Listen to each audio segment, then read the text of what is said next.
Here I come. Oh, here I come. Once Upon a Time in Hollywood sees Leonardo DiCaprio and Brad Pitt finally teaming up together for a feature film. I'm Rick Dalton. Put it there. That your son? No, it's my stunt double, Cliff Booth. The year is 1969, and Hollywood's golden age is coming to an end. All right, what's the matter, partner? It's official, old buddy. I'm a has-been. The brainchild of Quentin Tarantino, the flick also stars Margot Robbie as the late Sharon Tate, whose life was cut short by the Manson family. I'm Sharon Tate. I'm in the movie. You're in this? That's me. I play Miss Carlson, the klutz. The project's Maude Garrett was on hand to talk movie making with a couch full of the industry's best. You two have worked together, Wolf of Wall Street 6 years ago. You two 10 years ago now for Inglourious Bastards. You've never done a film together in that. When we first got in the rehearsal room together, we both looked at each other and just went, I have great respect for Leo and what he's been able to lay down on film, and to be able to work with him and know, I don't have to carry the load. Like, I got my man here who's going to be bringing it on home is a great relief. Hey, you're Rick Dalton. Don't you forget it. This is your own version of Once Upon a Time in Hollywood with you two, isn't it? Yeah, I mean, all of us kind of started around the same time in the 90s. Not her.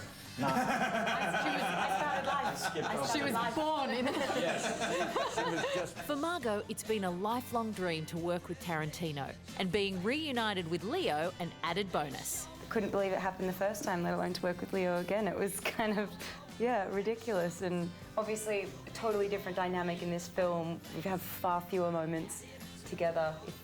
Yeah, you're kind of the voice of Hal in this movie for me. More like a presence as opposed to someone throwing water in your face constantly. In Wolf of Wall Street, seeing Margot come in and, read that scene with me, I just knew I was witnessing a dynamic presence in cinema that was about to begin. And Scorsese and myself were just kind of blown away about how much she gave back to the scene, how much she fought back, and we both kind of immediately knew that she was going to have an incredible career. I want to talk about this being a love letter to 1969 Hollywood, because this is a very different movie from a lot of the other films that you've done. Why was this such an important story? 15 years that young people say that kind of drives me crazy because it's just so not the way I think, is you talk to somebody, you mention an actor, you mention a show, you mention anything, and they go, oh, I'm sorry, it's a little bit before my time. I want to strangle them when they say that, because it's just a foreign thing to me, because when I was a kid, I prided myself on knowing stuff at least 20 years before my time. I even remember, like, at some point in the 80s or something, I was working at a video store, and I made just some offhanded reference to the TV show The Man from U.N.C.L.E., and I just made an offhanded reference to their boss, Mr. Waverly, and then it was like 15 minutes later, the boss of the store goes, how do you know who the hell Mr. Waverly is? Now I actually have a chance to do something with all this junk that's in my head. So, Rick, explain to the audience exactly what it is a stunt double does. Actors are required to do a lot of dangerous stuff. Cliff here is meant to help carry the load. Is that how you describe your job, Cliff? What, carrying his load? Yeah, it's about right.